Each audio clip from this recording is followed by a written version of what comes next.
estava morando sozinho pela primeira vez na minha vida quando fiz 25 anos. Isso me fez querer explorar outras coisas por conta própria, e uma das coisas que sempre quis fazer era uma longa caminhada. Pode parecer um pouco estranho, mas era apenas algo que eu achava que seria uma conquista fazer sozinho. Eu não tinha experiência em atividades ao ar livre, então essa foi minha primeira grande trilha. Online dizia que a trilha levaria 8 horas. Então eu empacotei o máximo de água e comida que pude, e na segunda-feira de manhã comecei a caminhada. A primeira coisa que notei quando comecei a caminhar foi como a trilha era estreita. Eu não sabia se isso era normal ou não, mas mal dava para andar nela sem pisar nas bordas da trilha.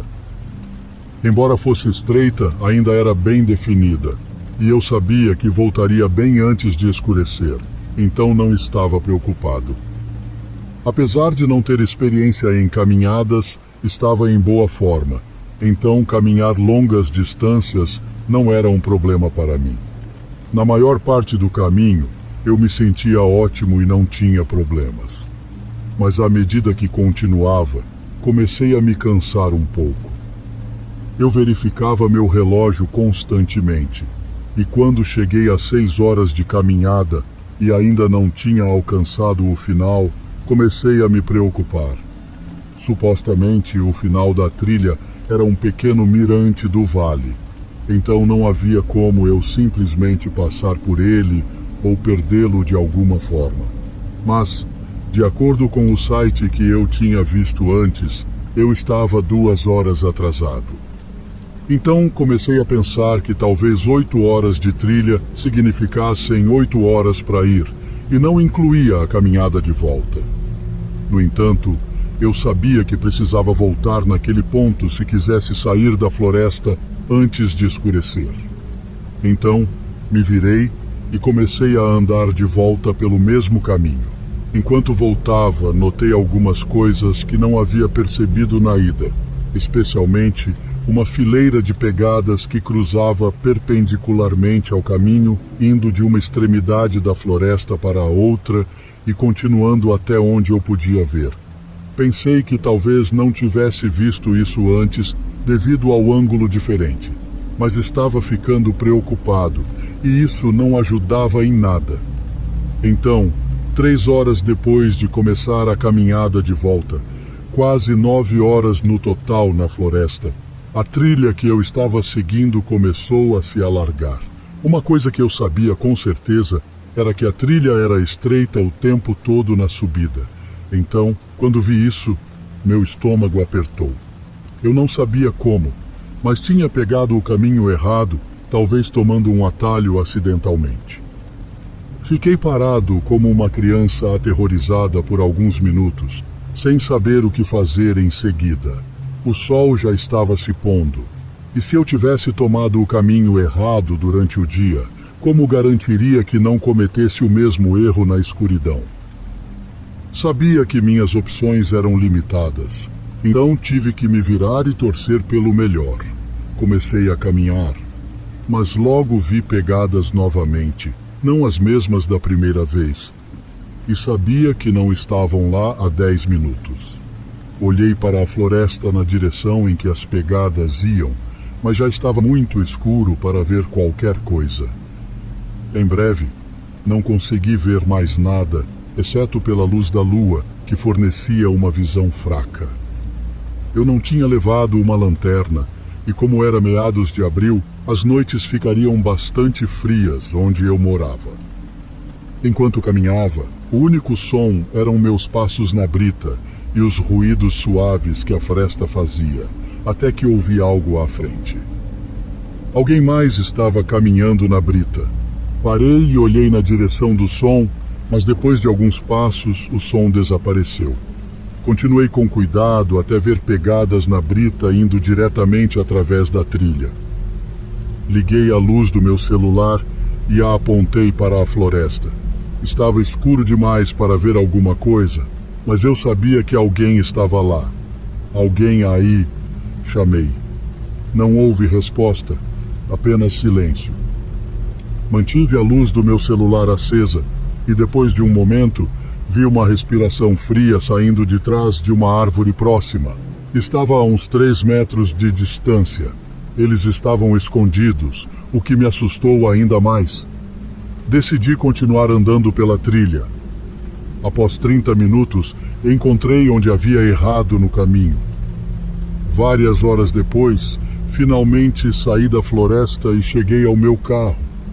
Fiquei me odiando por semanas por ter me colocado em uma situação tão ruim, mas a situação ficou ainda pior. Acho que fazia exatamente 3 semanas desde minha caminhada, quando vi nas notícias que 2 corpos foram encontrados na floresta onde eu tinha caminhado. Eles não deram as localizações exatas, mas era na área perto da trilha que eu tinha feito. Não acredito que tenham encontrado quem fez isso, mas tenho quase certeza de que em algum momento estive a apenas 3 metros deles, perto o suficiente para ver a respiração deles no escuro.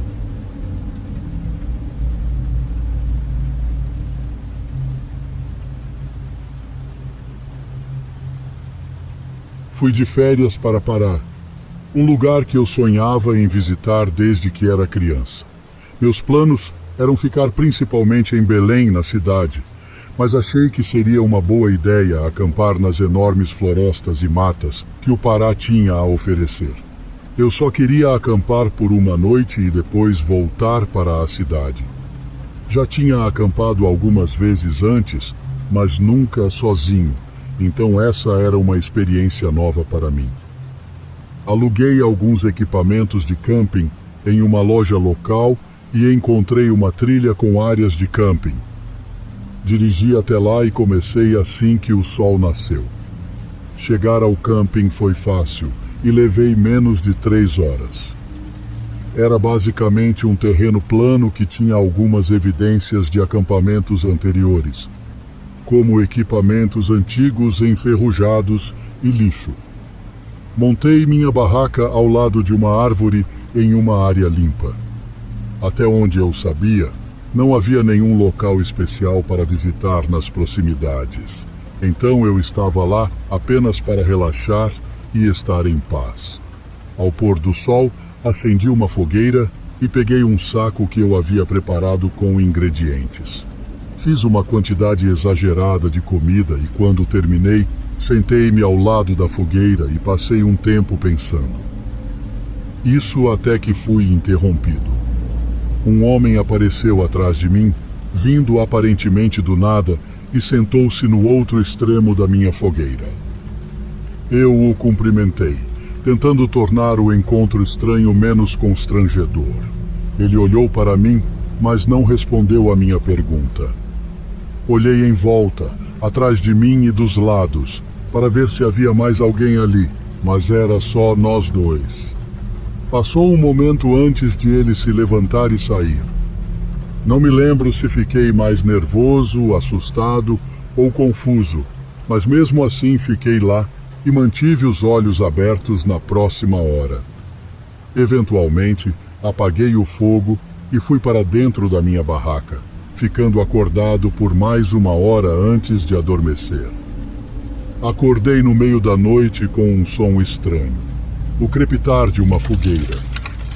Abri os olhos e vi a luz laranja tremeluzindo na frente da minha barraca. Meu coração acelerou quando abri o zíper da barraca. Minha fogueira havia sido reacesa e 4 homens estavam sentados ao redor dela, olhando diretamente para mim.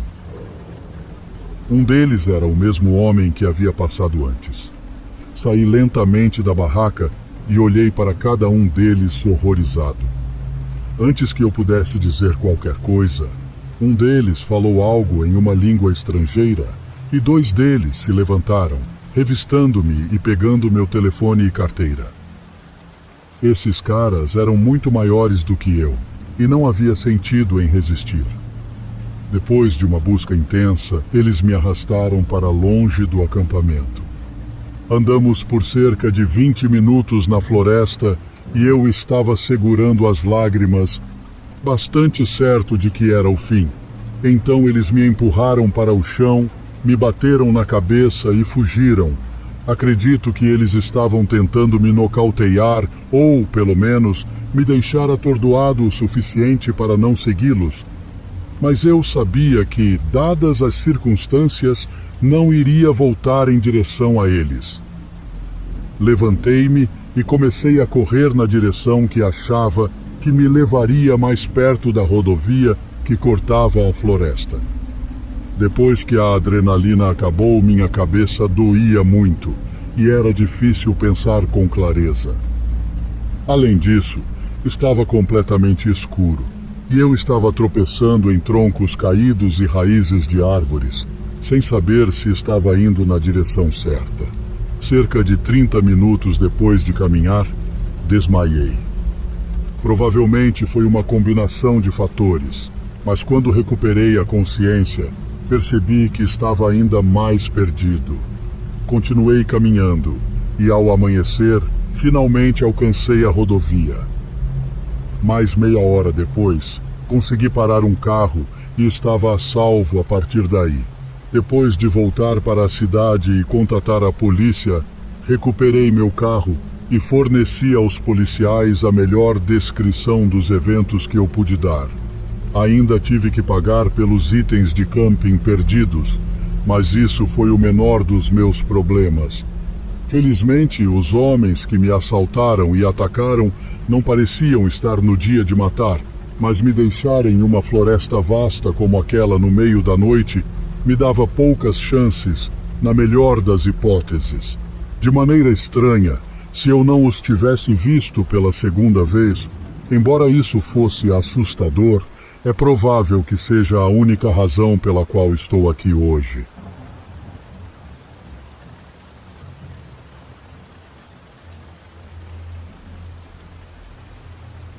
Estava em uma viagem de carro voltando de uma entrevista de emprego que tive em outro estado. Decidi prolongar a viagem por alguns dias para transformá-la em umas mini-férias. Por isso, optei por dirigir em vez de pegar um avião. No entanto, estava chovendo muito, o que normalmente tornaria a viagem relaxante, mas era de madrugada, tornando a visibilidade difícil. A maior parte da viagem consistia em passar por densas florestas em estradas de uma faixa. A viagem deveria durar cerca de 10 horas, e com a chuva eu esperava um pequeno atraso. Era um pouco depois das 1 da manhã, quando verifiquei meu celular e vi que faltavam 62 quilômetros para a próxima curva. Estranhamente, o Google Maps estava me levando por um caminho diferente do que eu tinha seguido antes. Não vi isso como um problema, então continuei dirigindo por mais uns 30 minutos antes de verificar meu celular novamente. Ainda dizia que faltavam 62 quilômetros para a próxima curva e meu carro nem estava se movendo no mapa. Tentei reiniciar o aplicativo, mas ele estava congelado nessa tela. Pior ainda, tudo o que dizia era: vire à direita em 62 quilômetros, sem nome de rua. Eu não tinha ideia de para onde estava indo ou quando virar, exceto uma vaga lembrança de um nome de rua que o aplicativo tinha mostrado antes. Era um daqueles casos em que, se eu visse a placa da rua, eu reconheceria e lembraria, mas não conseguia lembrar totalmente sozinho. Apesar do inconveniente, continuei dirigindo na esperança de que fosse apenas um problema de conexão com a internet e que, uma vez fora da densa floresta, a situação se resolveria. 1 hora depois, ainda estava na floresta e a chuva continuava. No entanto, vi uma interseção se aproximando. Na rua conectada, havia um caminhão estacionado na lateral e imaginei que eles também estavam tendo o mesmo problema que eu. Diminuí a velocidade e olhei a placa da rua, que, surpreendentemente, me pareceu familiar. Poderia ter sido uma coincidência ou uma falsa lembrança devido à minha falta de sono, mas acabei fazendo a curva e arriscando. No início, estava bastante confiante em minha escolha, achando que poderia ter feito a escolha certa. No entanto, após 1 hora de direção, ainda estava na floresta, e eu sabia com certeza que não tinha passado tanto tempo dirigindo pela floresta na ida. Algo estava errado. Verifiquei meu celular novamente, mas ainda sem sucesso. No entanto, vi ao longe o fraco brilho de um outdoor, indicando um motel bem ali, no meio daquela floresta isolada.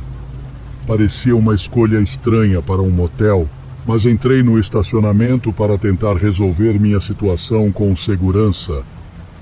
Todo o estacionamento estava vazio, não havia nenhum carro. Cerca de 1 minuto depois, aquele mesmo caminhão que eu tinha visto na interseção entrou no estacionamento e estacionou algumas vagas abaixo de mim. Não conseguia ver muito por causa da chuva, então simplesmente ignorei e continuei tentando fazer meu celular funcionar. A situação continuou por cerca de 15 minutos antes de eu desistir. Antes de decidir entrar no motel para pedir ajuda ou pegar um quarto, uma batida na minha janela me assustou. Um homem estava lá fora, gritando através da chuva, pedindo por direções e fornecendo um endereço muito específico, como se eu soubesse onde era. Respondi que estava tão perdido quanto ele. Ele pareceu frustrado, depois sorriu e disse: "Tenha uma boa noite", antes de voltar para o caminhão e sair pela chuva. 1 minuto depois, saí do carro e corri para dentro do motel. A sala da recepção estava escura e vazia, sem ninguém na recepção. Inclinei-me sobre o balcão para ver se alguém estava nos fundos. Mas então a porta da frente se abriu atrás de mim. Virei-me e vi o mesmo homem do caminhão do lado de fora, encharcado e com gotas de água escorrendo de seu cabelo e barba. A expressão em seu rosto era fria e sinistra, e ele tinha uma das mãos suspeitosamente enfiada no bolso. Num instante, tentei passar por ele, e ele permaneceu firme no meu caminho. No entanto, por alguma razão, ele não me impediu de passar por ele e sair pela porta.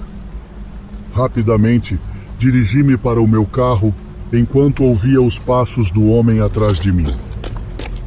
Entrei no carro e liguei-o bem quando o homem chegou à minha janela.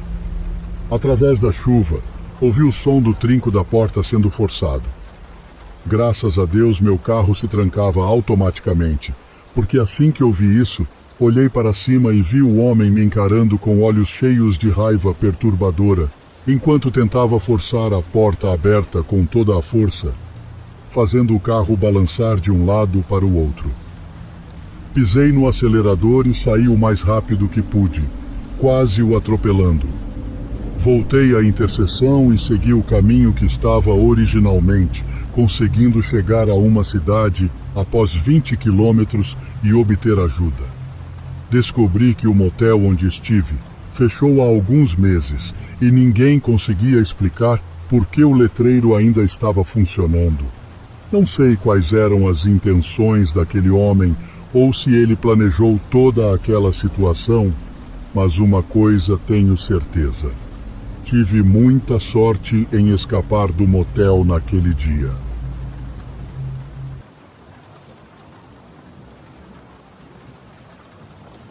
Inscrevi-me no iFood apenas para ver se era tão bom quanto falavam.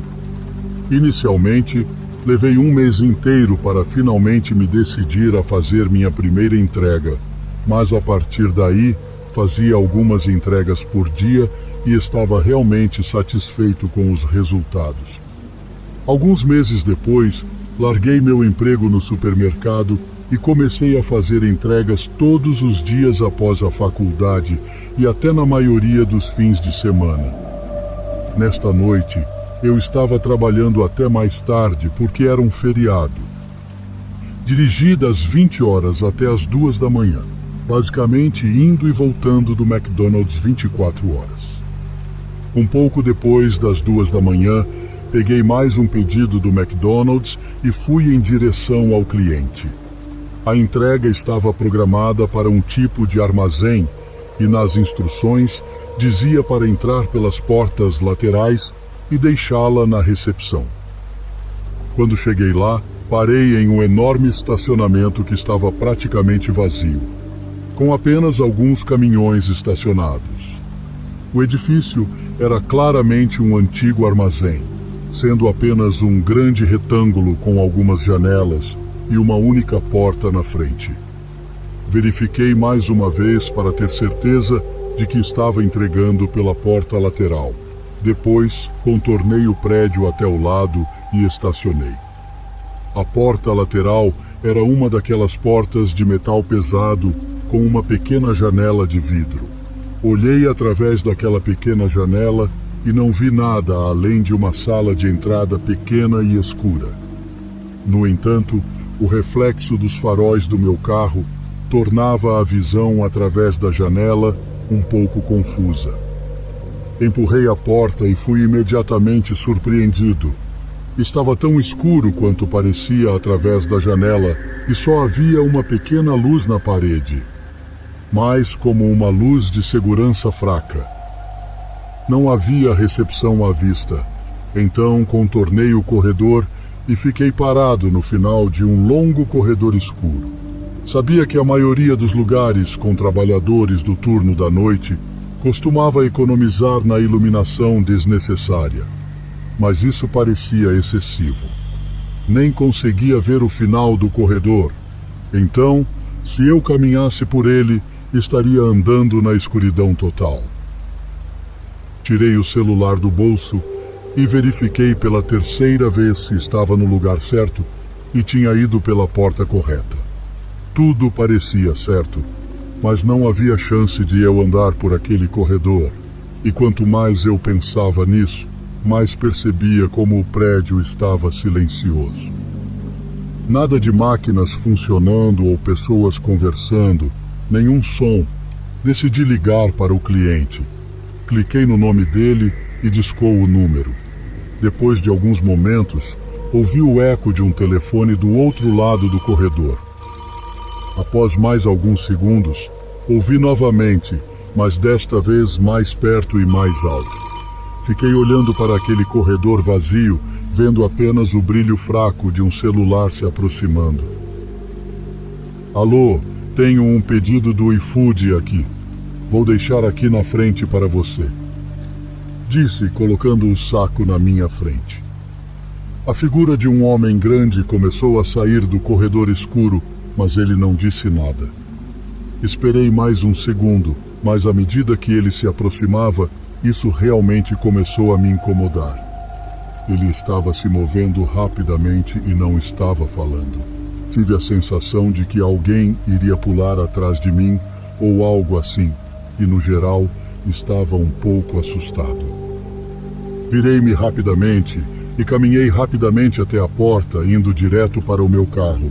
Alguns momentos depois, vi um movimento através da pequena janela de vidro na porta antes de partir. A situação toda me deu arrepios e me fez encerrar a noite e ir direto para casa. No final, escolhi acreditar que foi apenas uma situação estranha, em todos os sentidos, mas nada realmente aconteceu, então deixei para lá. No entanto, alguns dias depois, na segunda-feira à noite, enquanto estava dirigindo novamente, recebi uma ligação estranha. Era do departamento de polícia. O que aconteceu em seguida foi mais complicado do que precisava ser, mas basicamente eles me interrogaram sobre por que eu estava naquele armazém específico às 2:30 em um sábado. Aparentemente eles tinham imagens de segurança do meu carro chegando. Após explicar que era apenas um motorista do iFood e comprovar isso com o recibo de entrega, eles me contaram o que estava acontecendo. Eles disseram que os trabalhadores voltaram do feriado de fim de semana quando o armazém não estava em operação e encontraram uma entrega do iFood no meio do corredor.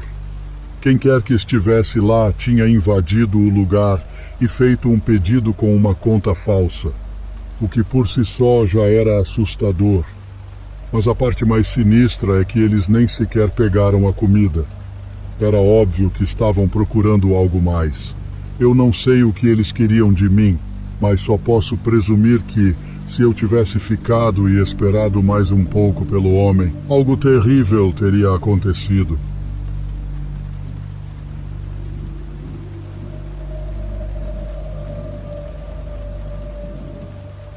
Eu trabalhava para uma das maiores empresas de entregas rápidas do país. Meu nome é Eduardo e minha vida sempre foi monótona. Mas em uma noite fria de inverno, essa previsibilidade foi estilhaçada. Estava chegando ao final do meu expediente quando uma entrega de última hora entrou no meu aplicativo. Era estranho, porque o destino era em uma área rural da cidade, um pouco afastada do centro. Os detalhes da entrega eram vagos, apenas uma caixa pequena, sem remetente, e um nome: Lívia. Hesitei por um instante. O endereço me parecia distante, e minha jornada já havia sido longa. Mas no fim, a necessidade de ganhar um extra falou mais alto. Aceitei o serviço. Conforme dirigia para o local, o GPS me levava por estradas cada vez mais estreitas e sinuosas. A paisagem era desolada, apenas campos vazios e árvores retorcidas pela força do vento. A única iluminação vinha dos faróis do meu carro. A estrada se tornou um caminho de terra e, em alguns momentos, tive a sensação de estar sendo seguido, mas sempre que olhava pelo espelho retrovisor, não havia nada além da estrada vazia. Depois de quase uma hora, cheguei ao local indicado pelo aplicativo. Era uma casa antiga, de madeira desgastada pelo tempo, cercada por uma floresta densa. Não havia luzes acesas. Meu coração batia acelerado. Estacionei o carro e peguei a caixa, tentando convencer a mim mesmo que estava apenas sendo paranoico.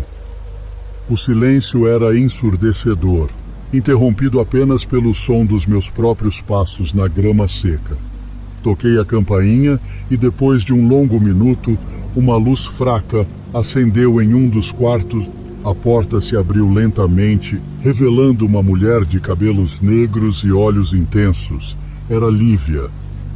"Você demorou", disse ela com uma voz suave. Entreguei a caixa e, quando estava prestes a perguntar sobre o pagamento, ela acrescentou: "Entre, por favor. Não posso te pagar aqui fora." Contra o meu melhor julgamento, entrei na casa. O interior estava frio. A decoração parecia de décadas atrás. Lívia me levou a uma sala onde uma única vela iluminava o ambiente. Ela se sentou em uma poltrona antiga e apontou para que eu me sentasse à sua frente. "Antes de te pagar, preciso te contar uma história", ela começou. "Você não é o primeiro entregador que vem aqui." Conforme ela narrava, descobri que há anos seu marido tinha um caso com uma entregadora. Quando Lívia descobriu, em um acesso de raiva, fez algo terrível. A tensão no ar era grande e um sentimento de medo crescia em mim. Lívia pegou um envelope de dentro de um livro antigo e me entregou. Dentro havia dinheiro e uma foto. Era uma foto da entregadora com quem seu marido havia traído. Meu coração batia tão forte que eu podia ouvir.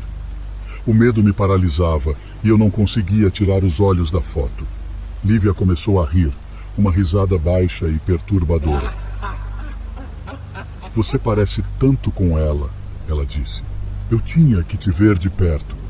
Ela se levantou e foi em direção à cozinha. Pude ouvir o som de gavetas sendo abertas. Meu instinto gritava para sair dali. Sem pensar, corri em direção à porta, mas estava trancada. Lívia apareceu na entrada da sala segurando uma faca. "Você não vai a lugar nenhum", ela sussurrou. Desesperado, olhei em volta, procurando uma saída. A janela. Corri até ela e a quebrei com o cotovelo. Pulei para fora e corri em direção ao meu carro. Podia ouvir os gritos de Lívia, mas não olhei para trás. Entrei no carro, liguei o motor e acelerei como nunca antes. A estrada escura parecia ainda mais ameaçadora, mas eu só queria a distância daquela casa. Quando finalmente cheguei à cidade, parei em uma delegacia.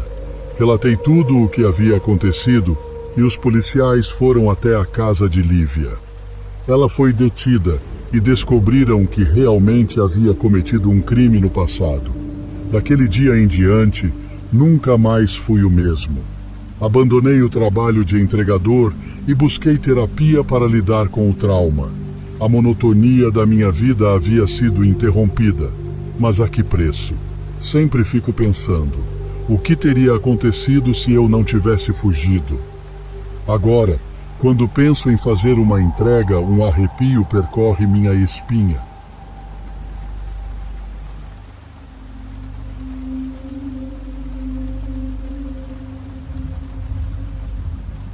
Eu costumava trabalhar no restaurante dos pais do meu melhor amigo.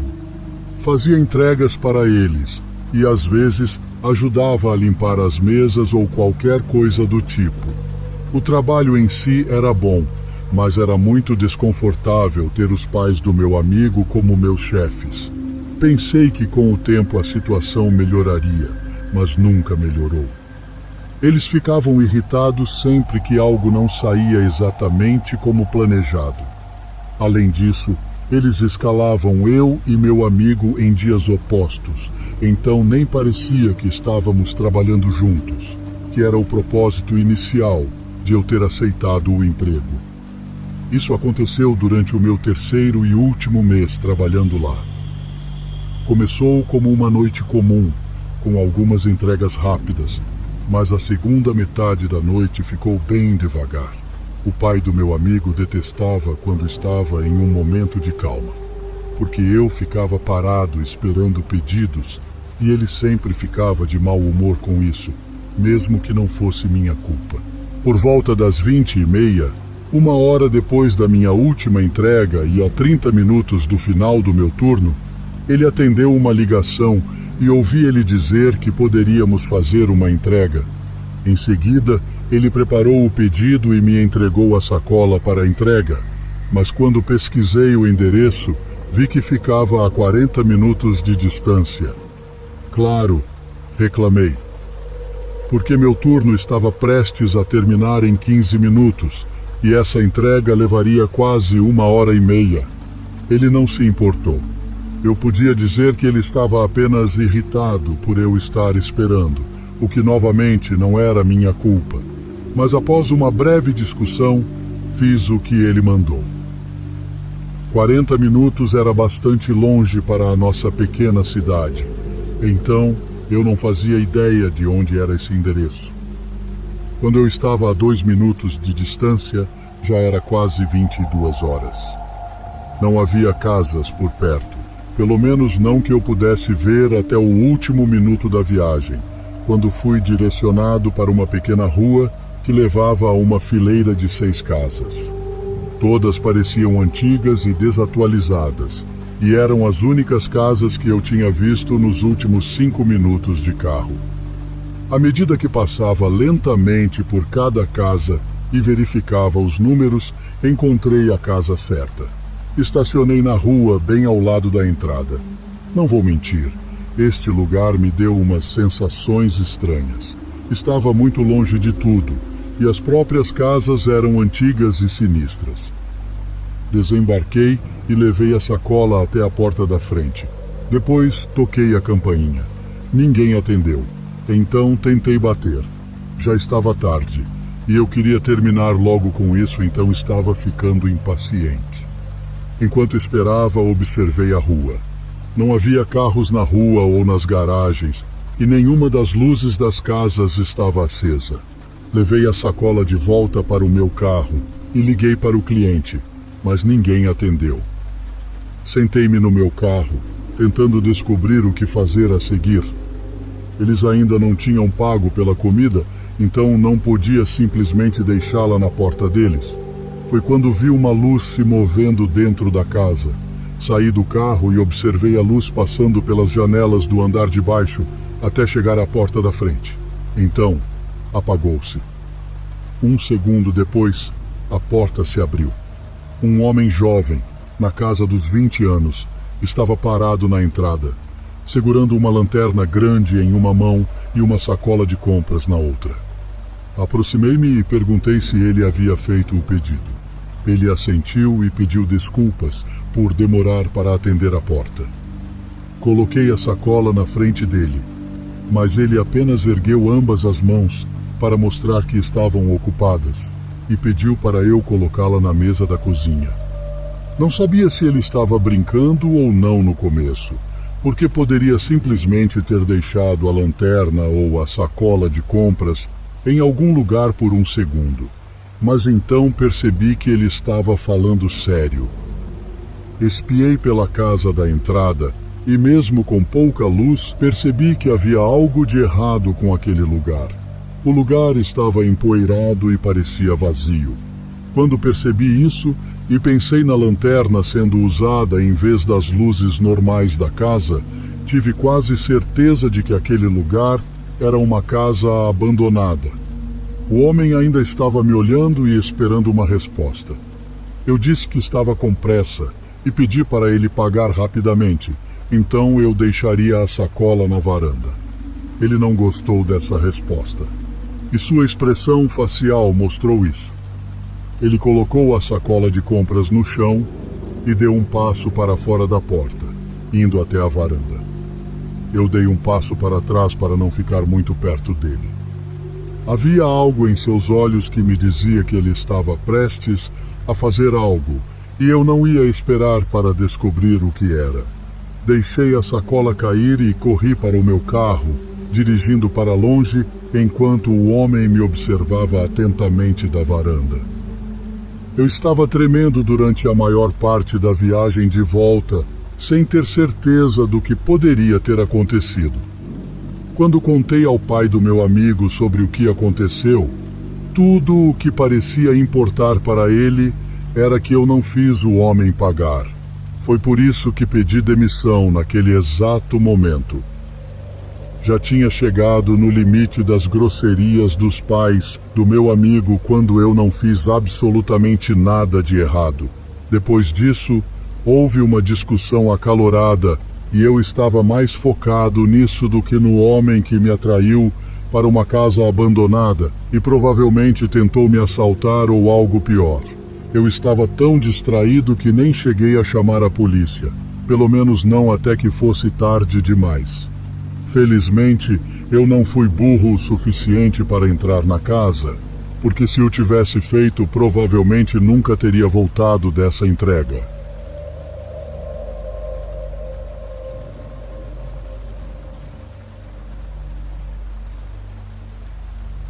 Era uma terça-feira como outra qualquer.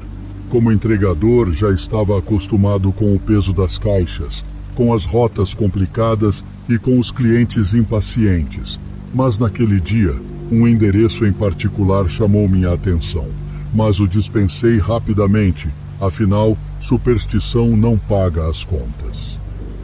A rua ficava em um subúrbio já conhecido por mim. Embora fosse uma área tranquila, algumas histórias de crimes e desaparecimentos circulavam entre os moradores. Ao me aproximar do número da casa, percebi que a casa, apesar de bem conservada, tinha uma atmosfera opressora. Era uma construção antiga de 2 andares, com janelas altas e cortinas fechadas. Ao me preparar para tocar a campainha, notei que o portão e a porta estavam arreganhados. Pensei em ligar para a central e relatar, mas decidi primeiro chamar. Alguém em casa? Minha voz ecoou no corredor escuro, mas não houve resposta. Intrigado, entrei para ver se tinha alguém esperando. A escuridão era quase total, interrompida apenas por alguns feixes de luz que atravessavam as cortinas. Coloquei a caixa no chão e tentei encontrar um interruptor. Mas antes que pudesse acender a luz, ouvi um barulho estranho vindo do andar de cima, como um sussurro. Meu coração disparou. Isso deve ser algum tipo de brincadeira, pensei, tentando me acalmar. Peguei meu celular para ligar para a central, mas não havia sinal. O mau pressentimento voltou com força total. Decidi sair rapidamente daquela casa, mas ao tentar abrir a porta, percebi que estava trancada. O sussurro do andar de cima se intensificou e agora parecia mais com um choro abafado. Apesar do medo, senti que deveria investigar. Subi as escadas lentamente, tentando fazer o mínimo de barulho possível. Os sussurros vinham de um quarto ao final do corredor. Com cautela, abri a porta e a cena diante de mim me deixou paralisado. Uma mulher estava amarrada em uma cadeira com fita adesiva em sua boca. Seus olhos vermelhos e inchados expressavam terror puro. Rapidamente, corri até ela e a soltei. Ela me explicou que um homem, um ex-namorado obsessivo, a tinha sequestrado e planejava fazer algo terrível. Antes que pudéssemos planejar uma fuga, ouvimos passos se aproximando. O homem estava retornando. Rapidamente, procuramos um esconderijo. Escondemo-nos no armário do quarto, tentando controlar nossa respiração. Ele entrou no quarto e, pelo vão da porta do armário, pude vê-lo, alto, magro e com um olhar selvagem. Ele olhou ao redor, confuso, e então começou a gritar o nome da mulher, até que, enfim, ele saiu do quarto. Decidimos que era hora de agir. A mulher sabia que havia uma saída pelos fundos da casa. Fomos sorrateiramente, tentando não fazer barulho. Ao alcançarmos a saída, o homem apareceu, bloqueando nosso caminho, segurando uma faca. Com um impulso de adrenalina, arremessei um tijolo na direção dele, pegando-o desprevenido. Aproveitamos esse momento para correr em direção à rua. Gritamos por ajuda e os vizinhos começaram a sair de suas casas. A polícia foi chamada e o homem detido. Mais tarde descobri que ele tinha um histórico de assédio e já havia sido preso antes. A gratidão da mulher foi imensa.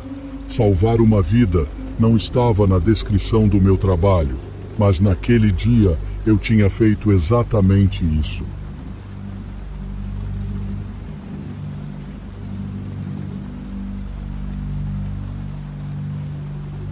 Eu estava fazendo entregas para a pizzaria em uma noite tranquila, o que significava que eu passava um tempo decente dentro da loja esperando pedidos para entregar.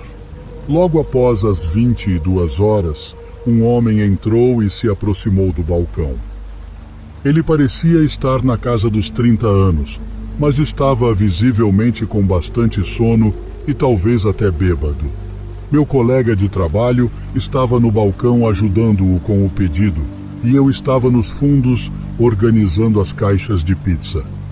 Depois de ver a aparência dele, comecei a prestar atenção na conversa deles. Ele parecia tímido e desconfortável com algo enquanto fazia um pedido simples de uma pizza média, mas depois acrescentou que gostaria de que fosse entregue e entregou a meu colega um pedaço de papel. Após o pedido ser feito, o homem saiu. O papel continha apenas um endereço escrito, mas era um pouco estranho, pois quem não lembraria o próprio endereço?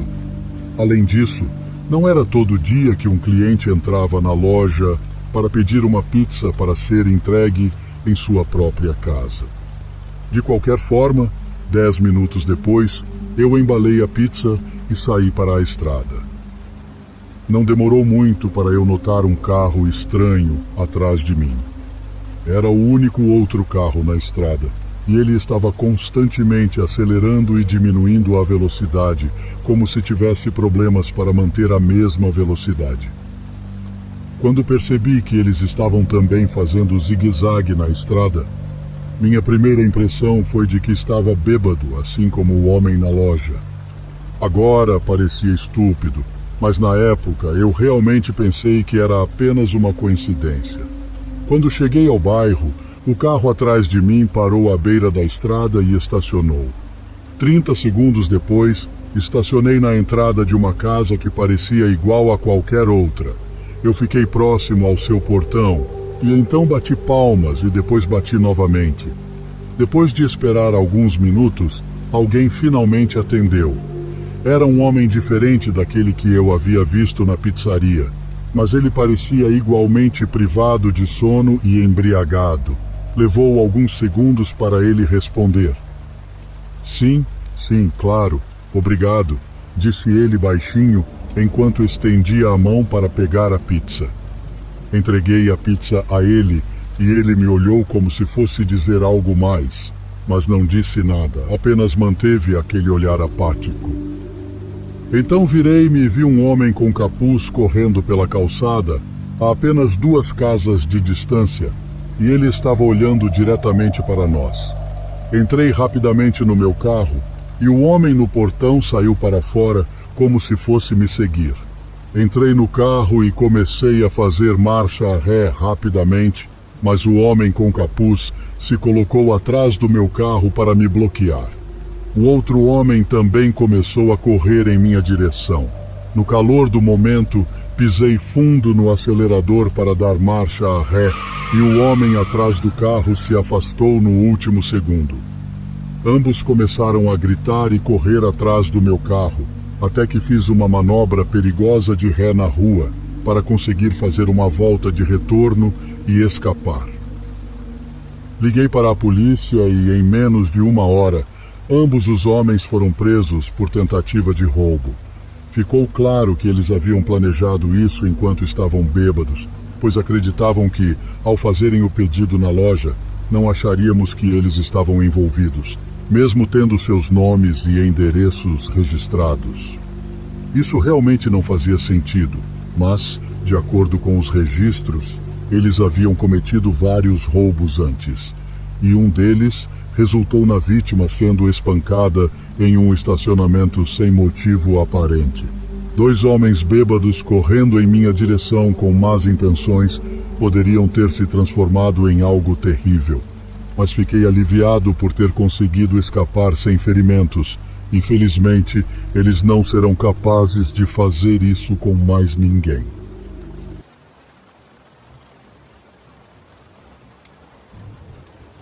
Isso aconteceu quando eu estava no 2º ano do ensino médio. Eu frequentava uma escola de ensino médio que eu descreveria como bastante comum na maior parte do tempo. Nada de muito interessante ou emocionante acontecia diariamente. Naquele período eu pegava o ônibus de ida e volta para a escola todos os dias, já que minha casa ficava a cerca de 20 minutos de distância. Um dia, durante a primavera, eu estava na minha última aula. Era uma aula de redação, e eu sempre a achava muito entediante. Nesse dia em particular, como muitos outros, faltavam cerca de 20 minutos para o fim da aula. Eu me levantei e pedi para ir ao banheiro, e a professora concordou. Então eu saí da sala de aula. Caminhei pelo corredor vazio em direção aos banheiros, que não ficavam muito longe, apenas no final do corredor e virando à direita. Enquanto eu estava dentro do banheiro usando o sanitário, ouvi a porta ser aberta. No entanto, ninguém entrou. Em vez disso, ouvi uma voz perguntar: "Tem alguém aqui?" Isso me deixou confuso. Afinal, era um banheiro com várias cabines. Então, por que alguém faria essa pergunta? Eu não respondi, e depois de uns 2 ou 3 segundos, a porta foi fechada e a pessoa que estava lá fora saiu. Parecia que provavelmente era um professor. Terminei o que estava fazendo e, enquanto lavava as mãos, ouvi um anúncio no sistema de intercomunicação da escola informando que estávamos em emergência. Lembro-me de terem dito que não era um exercício. Isso me deixou um pouco nervoso. Talvez fosse por isso que alguém tinha perguntado se havia alguém no banheiro. Eu não tinha certeza do que fazer, ficar no banheiro ou voltar para a sala de aula. Imaginava que minha professora estivesse preocupada com o meu sumiço, então decidi que era melhor retornar à sala. Saí do banheiro, mas não queria que nenhum professor me visse, pois tinha medo de que eu fosse repreendido por sair da sala sem permissão. Ao chegar ao corredor, percebi que ele ainda estava vazio e havia um silêncio estranho pairando. Continuei caminhando em direção ao corredor onde ficava a minha sala de aula, mas à medida que me aproximava de uma esquina, ouvi passos se aproximando. Não sabia quem era, mas presumi que fosse um professor. Decidi recuar, esperando que a pessoa não me visse. Os passos continuaram a se aproximar rapidamente, e eu me movi rapidamente para trás, voltando pelo corredor. Olhei ao redor, procurando qualquer lugar para me esconder, e vi uma porta entreaberta. Entrei rapidamente e fechei a porta, mas inicialmente não conseguia ver nada lá dentro, pois estava muito escuro. Parecia ser algum tipo de armário ou depósito, pois havia mesas e caixas extras lá dentro. Fiquei completamente em silêncio e até segurei a respiração quando ouvi os passos se aproximando da porta. Eles pararam do lado de fora e alguém estava lá, olhando para dentro, mas não podia me ver devido à escuridão. Fiquei aliviado quando essa pessoa continuou andando pelo corredor a passos rápidos. Os passos se afastaram, tornando-se cada vez mais distantes. Fiquei aliviado e comecei a pensar que talvez eu pudesse sair dali em breve. No entanto, de repente, ouvi um ruído vindo de dentro do armário, atrás de uma das caixas.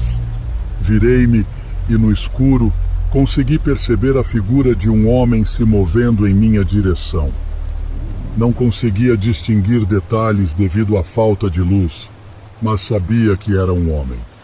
Entrei em pânico, abri a porta do armário e corri o mais rápido que pude em direção ao corredor. Felizmente, a porta estava a poucos passos de distância.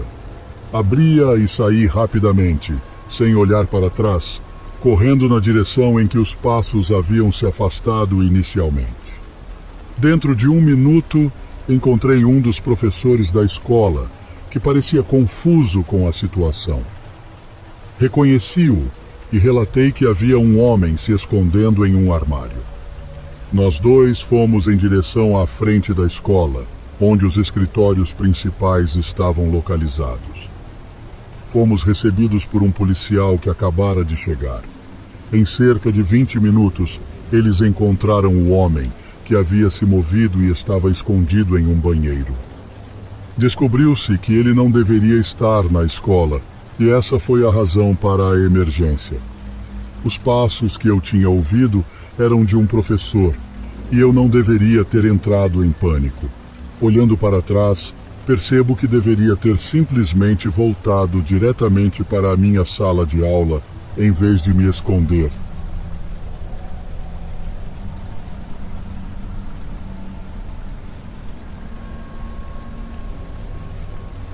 Estou prestes a contar uma história muito perturbadora que aconteceu comigo quando eu tinha 15 anos.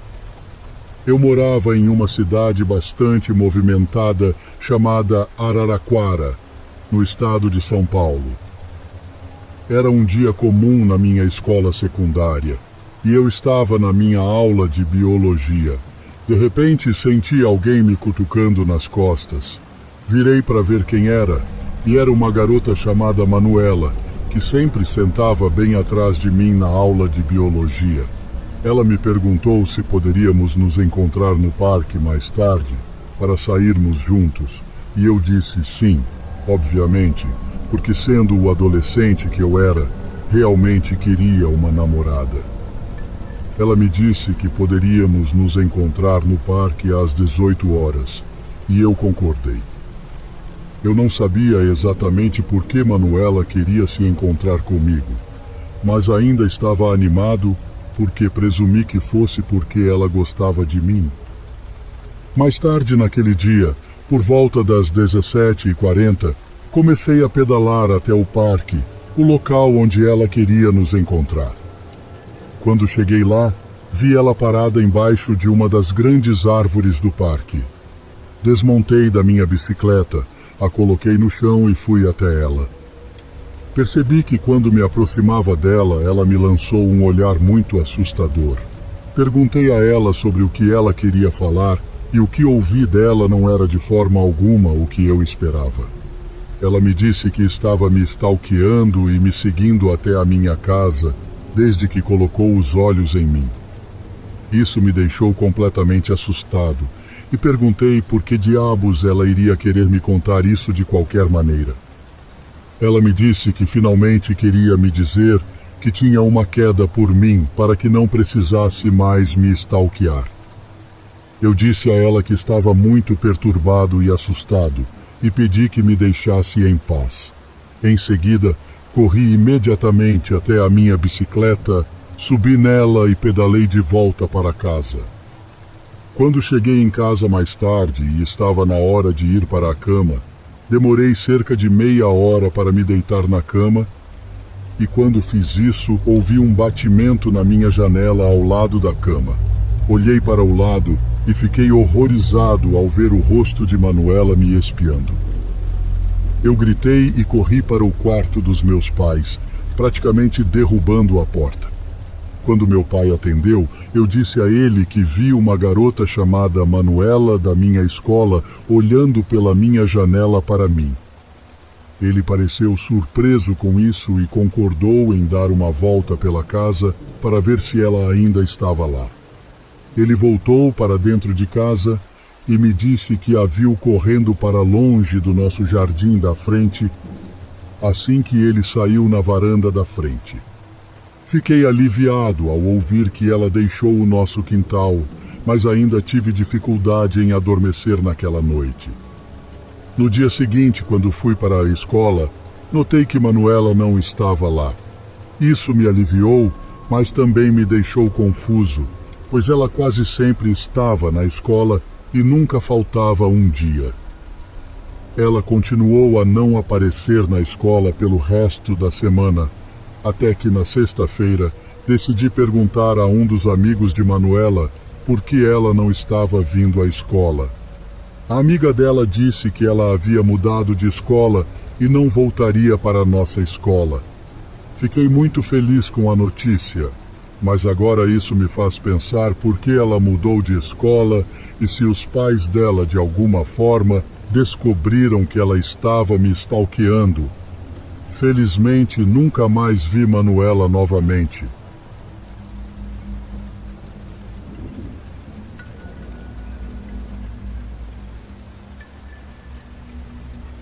Quando fui transferida para o Colégio Dom Almeida, uma das escolas mais prestigiosas da região, estava animada. Sua fama não era apenas acadêmica. O colégio era um antigo mosteiro, com longos corredores, pátios majestosos e histórias ricas. Mas um aspecto em particular da escola sempre me intrigou: o velho porão trancado sob a ala leste.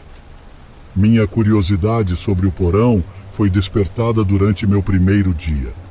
Enquanto fazia um tour pela escola, perguntei a um veterano sobre aquela porta pesada e enferrujada, protegida por uma corrente e um cadeado. Apenas armazenamento, ele disse rapidamente, desviando o olhar.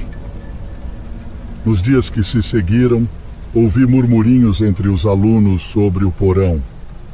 Histórias sobre experimentos realizados ali durante a época da ditadura, ou sobre um professor que enlouqueceu e foi trancado lá dentro. Nada sobrenatural, apenas histórias terrivelmente humanas. Determinei que precisava saber o que estava por trás daquela porta. Reuni um grupo de amigos igualmente curiosos, Lívia, Pedro e Gabriel, e começamos a fazer nossas pesquisas. Através de recortes de jornal e registros antigos, descobrimos que durante os anos 70, o porão era utilizado como um centro de detenção para alunos considerados rebeldes. Eles eram levados ao porão para correção, mas o que isso significava. Uma noite, depois das atividades extracurriculares, decidimos que era a hora de investigar o porão. Gabriel, que tinha habilidades com fechaduras, trouxe suas ferramentas e, em questão de minutos, o cadeado se abriu. Descemos uma escada íngreme que levava ao porão. O ar era abafado e cheirava a mofo. A primeira coisa que notamos foram as paredes cobertas de inscrições, nomes, datas, desenhos e mensagens. A iluminação de nossas lanternas revelou uma série de pequenas celas, cada uma com uma cama de metal e um balde. Lívia, visivelmente abalada, murmurou: "Isso era uma prisão para estudantes?" Continuamos nossa exploração e, em uma sala maior, encontramos uma mesa de madeira antiga, rodeada por cadeiras e pilhas de documentos. Começamos a ler, e o que encontramos nos deixou aterrorizados. Relatórios detalhados descreviam sessões de correção, onde os alunos eram submetidos a interrogatórios brutais, isolamento e, às vezes, violência física. Fotos de adolescentes com hematomas e olhares assustados eram anexadas a alguns dos arquivos. Havia também listas de nomes, alguns riscados, outros marcados com uma cruz vermelha. Pedro, com muito medo, disse: Meu avô estudou aqui naquela época. Será que ele sabia disso?" Todos nós estávamos chocados, mas sabíamos que precisávamos documentar tudo e denunciar. Durante semanas, nos encontrávamos secretamente para analisar os documentos e fotografar as evidências. Decidimos que iríamos publicar tudo online, mas precisávamos ter certeza de que estávamos protegidos. Foi então que as coisas começaram a ficar realmente assustadoras. Notas ameaçadoras apareceram em nossos armários. Gabriel teve os freios de sua bicicleta cortados. Alguém estava nos observando. Alguém que queria que ficássemos quietos. Uma noite, enquanto estávamos na casa de Lívia revisando as informações, ouvimos um barulho na porta da frente. Passos pesados se aproximaram e uma voz rosnou: "Nós sabemos o que vocês fizeram. Desistam antes que seja tarde demais." Nós nos escondemos no quarto de Lívia, o coração batendo forte. Através da janela, vimos um carro escuro acelerar pela rua. No dia seguinte, depois de muito debate, decidimos ir à polícia. Após uma investigação rigorosa, foi revelado que alguns ex-alunos, agora em posições de poder dentro da escola, estavam tentando encobrir o passado sombrio da instituição. Eles foram responsabilizados por suas ações e o porão foi finalmente aberto para o público como um memorial em homenagem àqueles que sofreram lá.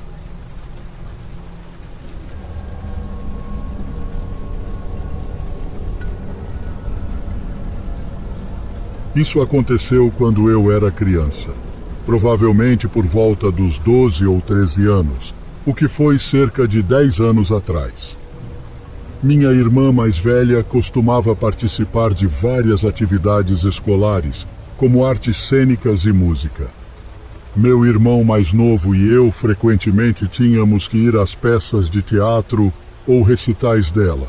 Algumas eram legais, mas muitas se tornavam entediantes rapidamente. Em uma noite, estávamos em mais um desses eventos. Não me lembro exatamente do que era, mas sei que estávamos lá. Durante o primeiro intervalo, meu irmão e eu ficamos entediados e saímos da plateia. O Centro de Artes Cênicas da escola ficava na extremidade distante da escola, e agora era noite. O resto da escola estava praticamente vazio. Podíamos ver que muitas das luzes ao longe estavam apagadas, pois apenas essa ala estava sendo usada. Não havia motivo para não explorarmos um pouco. Éramos crianças e adorávamos nos divertir e inventar brincadeiras da maneira que pudéssemos. Caminhamos por um dos corredores da escola até chegar a outro corredor que estava realmente silencioso. Lembro-me de que, à medida que andávamos por esse corredor, algumas das luzes se acendiam automaticamente. Acho que seguimos por 3 ou 4 corredores até ficarmos muito longe de todos os outros. Tudo estava muito mais tranquilo lá. Eu tinha uma bolinha de borracha no bolso e a peguei. Meu irmão e eu começamos a brincar com ela, jogando-a de um lado para o outro, tentando não fazer muito barulho, pois não queríamos nos meter em encrenca. Isso continuou por cerca de 5 minutos. Estávamos nos divertindo até que ouvimos um barulho. O barulho não vinha da direção de onde tínhamos vindo, mas sim do final do corredor em que estávamos. As coisas estavam realmente escuras lá. Meu irmão e eu paramos de brincar com a bolinha e ficamos ouvindo.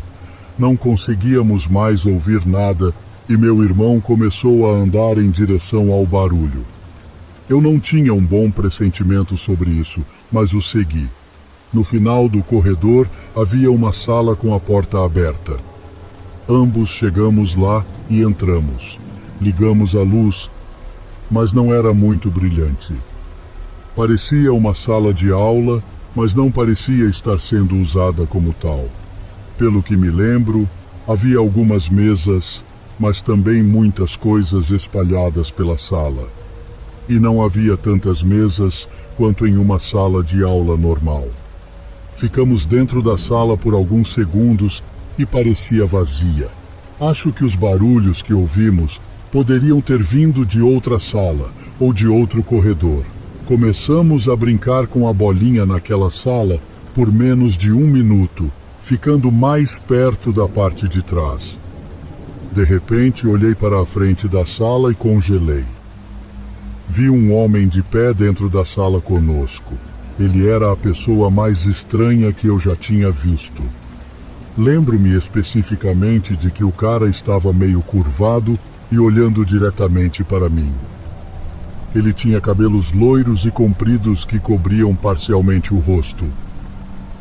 Provavelmente dei um salto para trás quando o vi e meu irmão o viu depois de mim. Ouvi meu irmão começar a dizer algo, mas ele parou. O cara então começou a se mover lentamente em nossa direção. Era óbvio que ele não trabalhava para a escola de forma alguma e provavelmente nem deveria estar lá. À medida que se aproximava de nós, ele ficou de pé e era muito mais alto do que meu irmão e eu. Já estávamos mais ou menos na parte de trás da sala. Meu irmão estava à minha direita, próximo à parede, e eu estava mais no meio, alinhado com o homem. Meu irmão começou a correr em direção à porta e eu corri para o lado da sala, seguindo-o. Quando saímos da sala de aula, ouvimos o homem andando na nossa direção.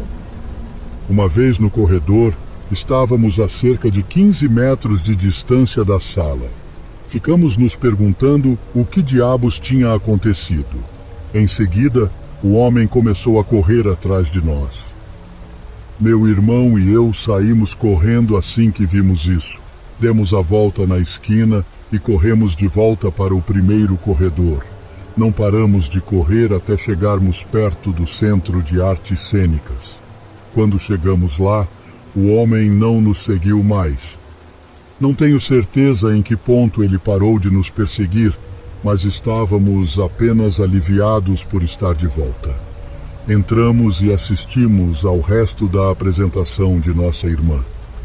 Nunca contamos a ninguém sobre o homem que vimos. Esqueci disso algumas vezes, mas lembro de vez em quando. Foi uma experiência realmente assustadora.